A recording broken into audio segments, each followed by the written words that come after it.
Eh bien, salut à tous, j'espère que vous allez bien, j'espère que vous pétez la forme, en tout cas moi ça va nickel. Aujourd'hui on se retrouve pour une toute nouvelle vidéo qui suit donc partie 3 des deux dernières vidéos que j'ai faites sur la playlist SRF Stratégie Rentier Futur, qui est une playlist tout simplement où je vous ai montré mon portefeuille ultime de TF Dividende. Je vous ai aussi parlé de ma stratégie donc mise en place, que j'aimerais mettre en place pour arriver à mes fins, d'avoir mon fameux patrimoine. Et cette vidéo va être la suite, c'est-à-dire que dès que j'ai atteint mon patrimoine, ok, c'est très bien, tout est beau, tout est nice, mais du coup, est-ce que je reste en France, est-ce que je vais m'expatrier? Et donc voilà, dans cette vidéo, c'est un peu le sujet de la vidéo d'aujourd'hui. On va voir un petit peu les différents pays dans lesquels j'aimerais potentiellement m'installer, que ça soit court terme, donc transitoire, ou alors plus long terme. Donc sans plus tarder, c'est parti. On se retrouve sur ChatGPT cette fois-ci. Je lui ai demandé de me structurer un petit peu mon profil, mon objectif et les différents pays dans lesquels j'aimerais aller, et il m'a généré tout ça. C'est parfait, c'est top, et sans plus tarder, c'est parti. Donc, il y a trois pays dont on va parler aujourd'hui. On va parler de Chypre, du Panama et du Paraguay, ou plutôt de Chypre, du Paraguay et du Panama. Donc, tout d'abord, on va voir un petit peu la fiscalité, la stabilité bancaire, l'immobilier, la qualité de vie, la santé, la résidence, citoyenneté, la facilité d'installation et les risques cachés. On va commencer avec Chypre car c'est le plus proche et ça reste un pays européen. Alors pourquoi je parle de Chypre? Tout simplement parce que je me dis, bon, je suis réaliste, partir déjà de chez ses parents c'est quelque chose, peu importe l'âge au final. Euh, et je me dis finalement, si je vais à Chypre, ça sera déjà un bon début, un bon déclencheur. Ça me fera déjà un bon déclic au niveau mental. Et ça sera ensuite beaucoup plus simple pour réellement partir au Paraguay. Premièrement. De deux, j'aimerais dans un premier temps déjà aller au Paraguay pour faire les démarches administratives pour avoir la résidence temporaire, parce qu'en fait il faut y aller au moins 5 fois pour avoir le Saint Graal de la résidence long terme, en gros. Et de cette manière, ça me sécurise dans le cas où, si un jour, au niveau de la loi paraguayenne, ça change au niveau de l'installation des expatriés, eh bien, moi, je serai en place parce que j'aurai fait les démarches. Et donc, ensuite, rien ne m'empêche d'aller à Chypre pour profiter et puis d'aller au Paraguay dès que j'ai envie parce que j'aurai déjà fait les démarches en interne. Et ça, c'est vraiment l'objectif que j'ai. C'est vraiment d'abord aller au Paraguay, faire le plus dur, le plus long, le plus cher, et ensuite aller à Chypre pour kiffer. Et puis, si j'ai envie, rien ne m'empêche d'aller au Paraguay parce que j'ai fait les démarches au préalable. Voilà, c'est comme ça que je vois les choses. Donc commençons par Chypre. Déjà, donc c'est une destination européenne, Europe Optimization. Au niveau de la fiscalité, on est entre 0 et 17%. Alors très important à prendre en compte, si vous vivez pendant les 20 dernières années au moins 17 ans à Chypre, vous allez être considéré comme résident fiscal chypriote, et donc là vous allez payer des impôts sur les revenus étrangers. Dans le cas contraire, eh bien vous payez zéro impôt sur les revenus étrangers. Donc vous avez un portefeuille de TF dividende, vous ne payez rien du tout. Et ça, c'est beau. Voilà, donc concernant les noms d'hommes, vous avez 0% sur les dividendes étrangers possibles, les gains crypto souvent favorables, très bon cadre UE, fiscalité optimisable, mais pas zéro impôt total. Au niveau de la finance, des ETF et de la banque, accès ultra simple IBKR, banque UE ou des Giro, euro stable, crédit lombard facile, système financier très compatible CGP. Parce que oui, actuellement, je suis en train de lancer mon activité de gestion de patrimoine, et donc du coup, la question était la suivante, est-ce que du coup je pouvais exercer mon métier, puisque la majorité des rendez-vous que je fais sont en visio, est-ce que je pouvais exercer le métier depuis Chypre? Dans le cas où c'est possible, franchement, c'est pas dégueu. Donc voilà, d'où le fait qu'il y a 5 étoiles. L'immobilier pris en hausse, Limassol surtout, tension moyenne à élevée, rentable mais cher pour se loger. Donc voilà, après le truc c'est ça, c'est en Europe. Donc la question qu'on pourrait se poser par rapport à l'euro numérique, etc., même s'il y a certains pays qui vont, on va dire, durcir, qui vont prendre plus de temps pour l'accepter, je pense que vu l'immensité financière qui a été placée dans ce projet, il y a peu de chances que tous les pays européens, on va dire, ne soient pas touchés. Et à mon avis, c'est qu'une question de temps pour que tous les pays, dont Chypre, soient touchés par ça. Donc, on va dire que c'est pour ça que c'est vraiment un secteur, on va dire, transitoire dans ma vie, je pense, Chypre, si j'y vais. Ça serait vraiment pour, voilà, lancer potentiellement ma stratégie dividende avant de vraiment prendre le grand vol et d'aller au Paraguay ou au Panama. Donc l'immobilier, on a vu. Ensuite, on a le mode de vie Europe plus soleil, communauté internationale assez safe, lifestyle confortable. D'ailleurs, Chypre, je ne vous ai pas montré, mais c'est situé juste ici. Voilà, Chypre. D'ailleurs, avec le détroit d'Ormuz, je crois qu'il y a eu quelques petits. Avec le Liban, etc., il y avait quelques petits débris qui étaient tombés sur Chypre. Donc Chypre, c'est ici. Et par rapport à la France qui est là, et Chypre, c'est ici. Donc c'est quand même assez loin, mais ça reste beaucoup moins loin que le Panama ou le Paraguay. Donc à Chypre, on est dans la mer Méditerranée. Voilà, c'est bon à savoir. Ensuite, au niveau de la santé, bon, privé, correct, public, mais limité. Bon, ça c'est voilà, ce qu'on va retrouver principalement dans les. En fait, c'est vraiment. J'ai l'impression que ça, c'est vraiment. C'est la même chose partout. C'est-à-dire que. Et c'est encore plus vrai au Panama ou au Paraguay, enfin, dans les pays de l'Amérique latine. C'est-à-dire que la santé privée est très très bonne. Il y a des médecins américains, des médecins japonais. Bref, on a des médecins vraiment très très bien formés de plein de pays différents. Donc à ce niveau-là, c'est safe. Et par contre, le public, bon, il y a toujours un peu de ric-rac. Bon, c'est sûr que si on compare à la France, voilà. Mais ça c'est souvent le cas, hein. Le privé, c'est toujours top. C'est quand même plus cher. Et le public, c'est toujours un peu limité, un peu ric-rac. Mais dans l'ensemble, ça fait le taf. Au niveau de l'installation, simple via résidence, nom d'homme accessible, UE, donc très stable juridiquement. Bon, pas sûr pour ça. Mais bref, risque, fiscalité peut évoluer dans l'UE. Bon, mais ça c'est clair, avec l'euro numérique, etc. Ça ne va pas aller en s'arrangeant. Coût de la vie augmente aussi, ça il faut prendre en compte. Résumé Chypre, meilleure base Europe pour générer 3 à 10 millions. Parfait pour ETF, plus CGP, plus Crédit Lombard. Donc c'est pour ça que pour Chypre, ça serait vraiment the stratégie. Donc je le répète, hein, d'abord aller faire les démarches administratives au Paraguay. Ensuite, si j'en m'expatrier de la France, aller à Chypre pour vivre, commencer à peut-être vivre des dividendes si possible. En tout cas, je serais plus tenté de convertir une partie de mon portefeuille en dividende en étant à Chypre plutôt qu'en France. Ça, c'est sûr. Et donc voilà, on va ensuite s'attaquer au Panama. Donc le Panama qui est juste ici. Tac. L'été dernier, je suis allé avec mes parents au Costa Rica et on aurait pu aller au Panama, mais on n'y a pas été au final. Et je suis un peu déçu, mais franchement, voilà. Parce que le Panama, en fait, pour faire l'ouverture de compte bancaire, c'est assez simple, c'est pas mal. Et puis bon, on était à côté, très clairement, on était à San José, on a fait vraiment toute la côte, c'était vraiment génial. Le Costa Rica, très très sympa. En plus, je crois qu'au niveau des lois, ils ont une loi Napoléon au Costa Rica, donc voilà, il y a une loi française. Et franchement, Costa Rica, c'est un pays à vraiment visiter, excellent. Bref, le Panama, ici, beaucoup de vidéos sur le sujet, très très bon pays en tout cas pour au niveau de la fiscalité, au niveau du mode de vie, etc. Et puis bon ben voilà, hein, c'est à côté de la Colombie, c'est à côté du Venezuela, l'Équateur, il y a de quoi faire. Donc au niveau de la fiscalité territoriale, revenu étranger 0% d'impôt, très fort, donc ça c'est cool. Finance USD natif, banque offshore possible, mais moins intègre aux ETF européens. IBKR ok, mais parfois plus contraignant. Immobilier très variable, Panama City, cher dans les zones premium, reste abordable ailleurs. Le mode de vie très contrasté, zone riche, sécurisée, ok, reste pays LATAM, inégalité forte. Bon, ben ça, de toute façon, dans tous les pays, il y a une inégalité, mais c'est vrai que dans certains pays, l'inégalité est plus forte, ce qui du coup peut créer plus d'insécurité dans certains cas. Donc voilà, il y a toujours des endroits où il faut éviter d'aller, mais ça, c'est un peu comme dans tous les pays. La santé, une nouvelle fois, rebelote la même chose. Privé, bon, mais cher, et public, faible.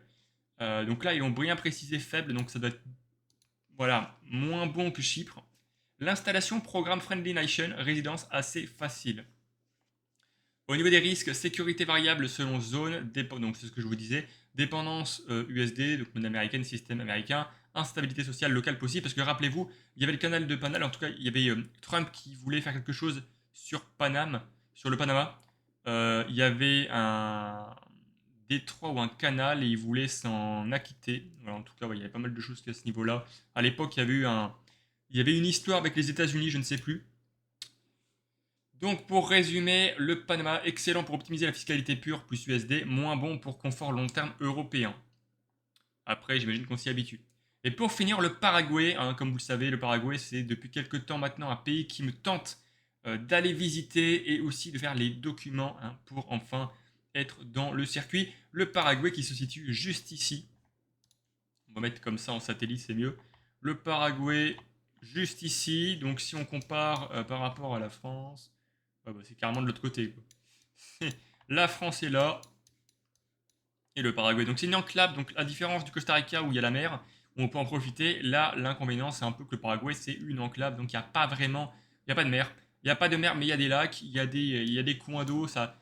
Voilà. Et surtout, c'est pas un pays très touristique, d'après ce que j'ai compris. C'est pas très touristique pour l'instant, mais il y a beaucoup de gens qui y vont, beaucoup de personnes qui s'expatrient et qui vendent leurs services. Donc attention à pas se faire avoir sur les réseaux, sur Facebook, sur YouTube, de personnes qui vous vendent des services pour accélérer l'installation dans le pays au niveau des démarches administratives. Il faut savoir que les pays d'Amérique latine, ils sont très lents au niveau administratif. Bon, en France, on n'est pas rapide non plus, mais ils sont très très lents, hein, que ce soit au Costa Rica, etc. J'imagine qu'au Paraguay, Panama, c'est un peu la même chose.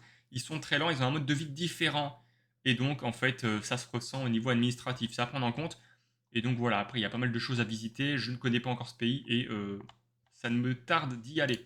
Donc au niveau du Paraguay, fiscalité territoriale très simple, souvent quasi zéro sur les revenus étrangers. Paradis Law Regulation. Donc l'avantage, c'est que déjà, il y a zéro impôt sur le revenu étranger. En plus de ça, au niveau des impôts, je crois qu'on paye 10% d'impôts et l'imposition est légèrement différente que tu sois dans la capitale ou dans la campagne. L'immobilier aussi, c'est une dinguerie. Apparemment, c'est vraiment pas cher pour acheter ou faire construire une maison. Et aussi pour la louer, tu peux la louer 200, 300, 400 euros par mois. Bien sûr, tu vas la louer à des étrangers, à des personnes qui s'installent ou qui voilà, faire de la location courte durée. Les réglementations sont beaucoup plus flexibles. Ça n'a rien à voir. C'est vraiment un monde parallèle avec la France. Et c'est vraiment ça qui est top. C'est-à-dire que moi, on va peut-être pas, je ferai peut-être une vidéo sur le sujet, ou alors j'en parlerai là, mais en fait, le Paraguay, moi, si j'y vais là-bas, c'est déjà dans l'optique, je serai rentier, donc j'aurai pas forcément besoin de travailler, mais je vais quand même travailler, parce que travailler, ça te fait travailler tes cellules grises, ça te fait réfléchir, et tu ne dépéris pas, tu vois, t'as quelque chose, t'as une envie de vivre, tu vois. Et donc, les business que j'aimerais lancer là-bas, il y en a plusieurs. Il y a l'immobilier locatif longue durée, faire construire ma maison en conteneur maritime. Je suis à fond dans le délire écolo et surtout être autonome en eau, électricité, gaz, nourriture. Donc, dès que je peux, un jour ou l'autre, dès que j'aurai les moyens, je ferai construire ma maison en conteneur maritime. Sur un seul et même terrain, j'y mettrai deux conteneurs maritimes de 30 mètres carrés chacun que je transforme en appartement, faire de la location courte durée. Donc j'aurai deux appartements en location courte durée qui amortiront le prix de l'installation globale de ma maison, etc. J'aurai une piscine, j'aurai un garage, une petite salle de sport perso. Je m'achèterai, on va dire, enfin, je ferai de la location courte durée. Bref, il y a plein de trucs à faire. Franchement, dans des pays comme ça, on va dire, euh, ça t'ouvre le champ des possibles. Et j'ai toujours été un grand rêveur. Je pense que les gens qui réussissent réfléchissent beaucoup et rêvent beaucoup. Je dis pas qu'il faut non plus être complètement à côté de la plaque, mais je pense que le fait de rêver, ça te donne une liberté d'une certaine manière, une liberté de penser différente de ce que peuvent avoir d'autres personnes, et surtout ça te permet peut-être d'arriver à des niveaux plus élevés, à des objectifs plus élevés, parce que justement, tu y arrivé. Si tu arrivé à ça, bah, tu y penses plus, tu mets en place certaines stratégies pour y arriver, bref. Voilà. Je ne sais pas si vous êtes comme moi à ce niveau-là, vous me le direz en commentaire. Mais bref. Au niveau de la finance, le système bancaire est faible, peu intégré, ETF global, IBKR utilisable mais moins fluide. Immobilier, très bon marché, énorme potentiel, faible tension. Voilà. Mode de vie simple, peu de luxe, sécurité variable selon la zone. Lifestyle très différent, Europe. La santé limitée sans privé haut de gamme. Installation facile, résidence faible, bureaucratique. Les risques, faible infrastructure, éloignement européen, dépendance totale à ton capital. Résumé Paraguay, ultra optimisation fiscale, mais sacrifice, confort, plus finance structurée. Comme je vous l'ai dit, moi dans tous les cas, j'ai jamais réellement dépensé, j'ai pas dépensé beaucoup. Alors là, j'habite chez mes parents, mais même dans la vie de tous les jours, ce qui m'a permis de me lancer dans l'investissement quand j'ai eu 19 ans, 20 ans, c'est le fait que j'avais de l'épargne. Et j'ai de l'épargne parce que justement, j'ai jamais été très dépensier. J'ai toujours épargné mon argent, et ce qui m'a permis du coup, bien, de me lancer comme j'ai pu me lancer au niveau de l'investissement. Voilà. Au niveau des comparatifs, du coup, ça donne ça au niveau de la fiscalité. On va avoir le Paraguay en must, le Panama aussi.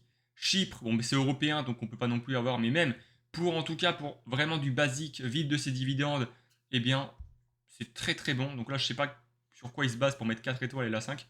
Au niveau des ETF en bourse, bon, ben, il y a certains courtiers qui sont meilleurs que d'autres. Donc là, à voir, justement. Mais IBK, je vois pas pourquoi IBKR ou DEGIRO. Alors, DEGIRO, c'est sûr que ça marcherait pas.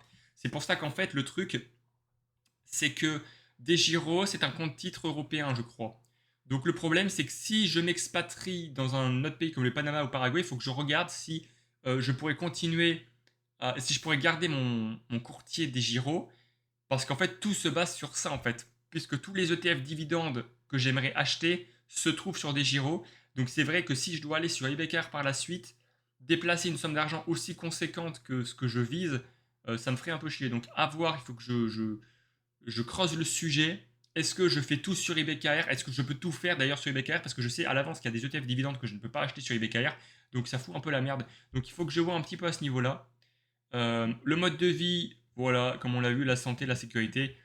Donc au niveau de la stratégie optimale pour ton profil, donc pour mon profil, on va donc d'abord viser entre 23 ans et 27 ans, donc l'Espagne France, parce que j'habite au Pays Basque, donc c'est collé côte à côte. Et puis quand je vais devoir partir dans ces pays-là, Chypre, etc., je devrais partir idéalement, je devrais aller de chez moi à Bilbao et de Bilbao à Madrid. Et ensuite de Madrid, partir à Chypre ou Panama ou Paraguay. Donc d'abord, lancer mon activité de gestion de patrimoine. Donc actuellement, je suis en plein dedans. Je suis en train d'apprendre les différents rendez-vous R1, R2, R3. Premier rendez-vous, découverte client.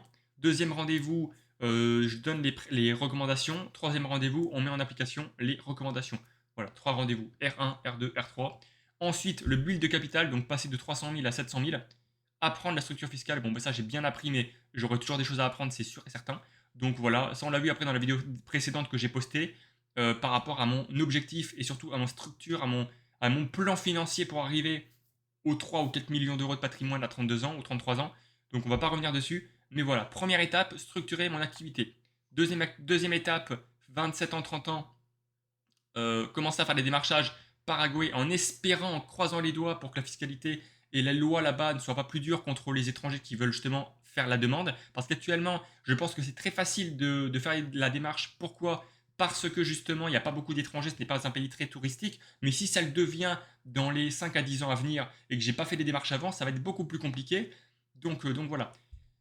Paraguay, résidence fiscale, optimisation fiscale maximale, accumulation rapide, aucun impôt sur revenus étrangers. Objectif, accélération capital. Et 30-35 ans, sécurisation de patrimoine. Parce que en fait, entre 27 et 30 ans, l'idée c'est de faire les démarches. Ensuite, soit je reviens en France, soit je m'installe à Chypre pour justement continuer de faire grossir mon patrimoine et ne pas être imposé et pouvoir potentiellement commencer à me constituer mon portefeuille d'ETF dividendes si j'ai vraiment avancé mon, mon objectif des 3 ou 4 millions de patrimoine, tout simplement. Et ensuite, l'option Panama uniquement si besoin USD. En fait, l'idée, moi, très clairement, je vous le dis, c'est d'avoir un maximum de passeports en ma possession. C'est de posséder un maximum de biens. On le verra dans la prochaine vidéo. Je ferai une vidéo justement où je vous montrerai les différents pays qui sont intéressants, dans lesquels on peut avoir des passeports par investissement. Ça sera le sujet de la vidéo. Euh, mais voilà, franchement, l'objectif, c'est vraiment d'avoir un maximum de passeports, d'être vraiment libre à ce niveau-là. Et bref, c'est vivement en tout cas que j'atteigne mes objectifs, j'ai trop hâte.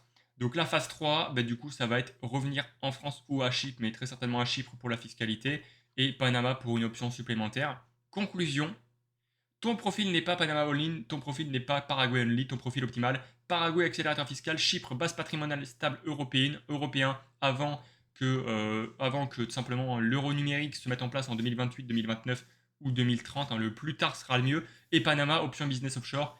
Il y a pas mal de youtubeurs justement là-dedans de business qui sont là-bas au Panama, donc pourquoi pas y aller pour rencontrer du monde et surtout voilà pour peut-être avoir un pied à terre là-bas. Enfin, je sais pas. Le monde nous le dira, mais ça dépend vraiment énormément de mon activité de gestion de patrimoine. Voilà, si ça marche bien, ben c'est là que tout pourra s'éclaircir à ce niveau-là. Voilà, j'espère que cette vidéo vous aura plu.